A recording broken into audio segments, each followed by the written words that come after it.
ตาดีมากเหลือบไปเห็นเห็บเพาะนะครับผู้ชมกรี๊ดด้วยความดีใจเสียงนี่ลั่นไปทั้งป่าเลยครับอุ้ยจะเป็นลมจะเป็นลมพี่น้องเบิ่งอีหลาตุ้มพี่น้องพี่น้องเพิ่นเห็นหนูตัวใหญ่ใส่ใหญ่บ่าตัวตะนอนผมตะนอนเรียกอุ้ยเต็มเลยเนี่ยเต็มเลยอ่ะโอ้เจ็บปวดแตกเจ็บปวดแทกเจ็บแปดสั่นละนั่นเลยเจ็บแปดแล้วโอ้ยหน่อยเอาพร้อมไหมวะโอ้เก่าสิบโอ้เต็มเลยเนี่ยเจ็บปวดสิบเอ็ด12โอ้จ่อไปเลยบ่จ่อเลยเห็นเลยไปโอ้ยก็ดวงดีแต่ว่าคนกลับบ้านเลือดเต็มเลยเอาฟังไว้หนูฟังจำไว้เด้อโอ้ยผีอยู่ไกลๆนี่เนาะผีโอ้อยู่ไกลๆ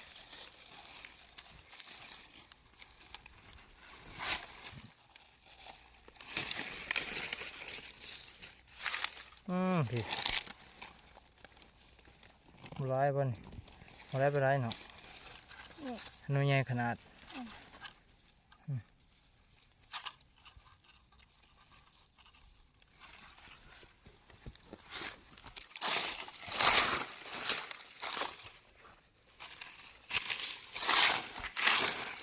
กี่ฮะโอ้เป็นยังไงเอาไปนี่เจ็บไปเลยเนาะเจ้าบุกวดี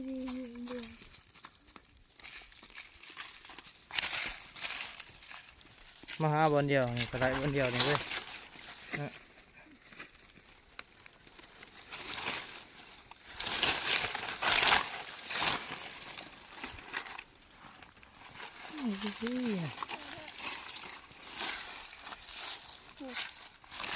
นี่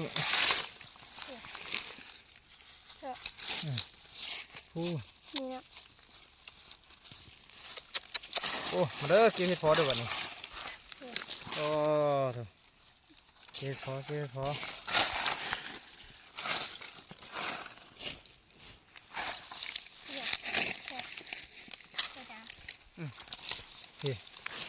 โอ้ให้พอ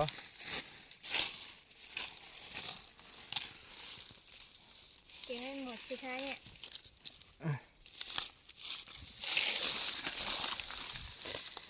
ยังไงเนี่ยบริอัดคลิปแต่สาว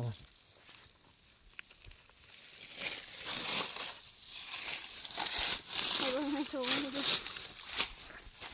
เยอะในถุงเต็มเป้านี่ป่ะเฮ็ดพอน้ำครึ่งหนึ่งพอฝ่ายครึ่งหนึ่งโอ้เหี้ยพอดีแกงมาแล้วโอ้เจ๊กะเดี๋ยวไปให้เจอไปเว้ยอ๋อสิโอ้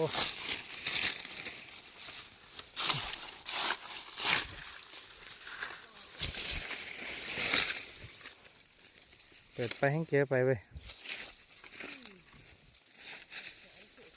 โอ้ผมมันงั้นขึ้นเลย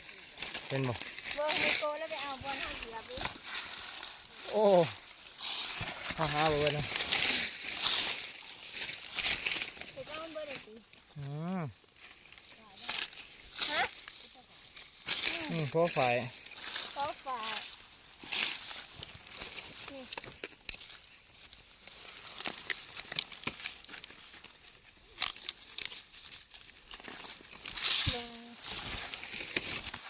โอ้มุดแม่งก็ได้ขนาด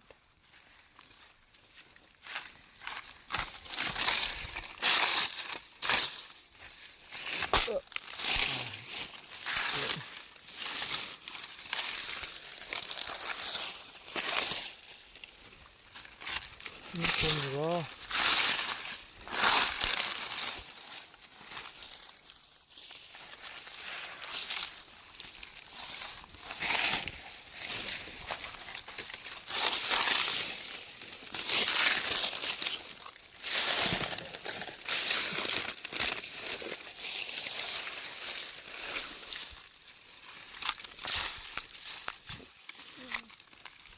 เจอเออ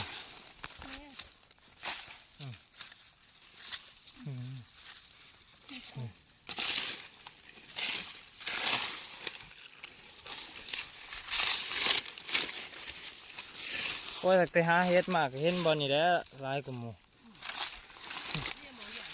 เอาบอลนี่ใช่เอาแล้วบอล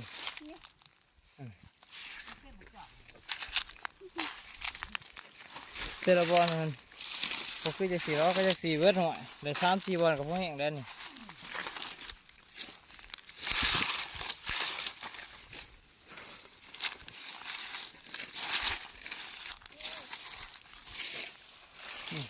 นี่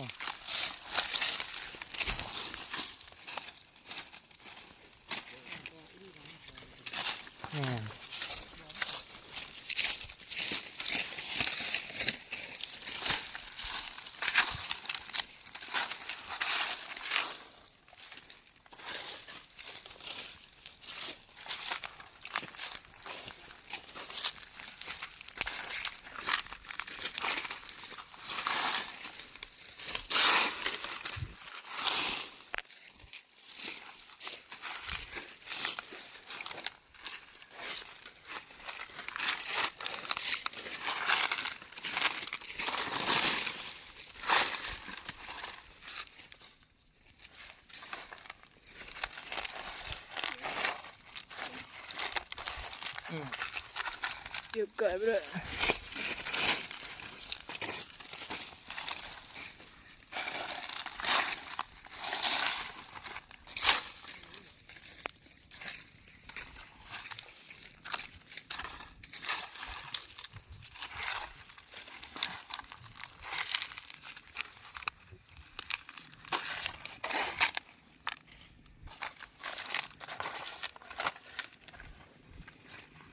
พากันมาเหยียบเห็ดพอมูลเบิดอยู่บนหนามบี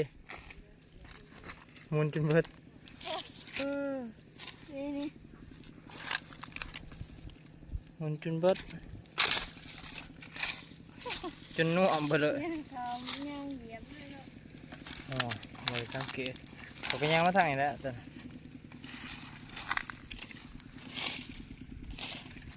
ยังกับไปฟังกัน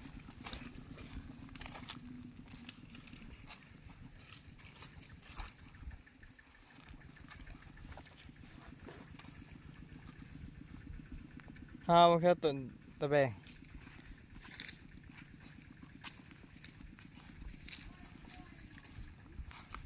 โอ้วันนี้ขั้นแบบนี้2-3 บอลพอแล้ว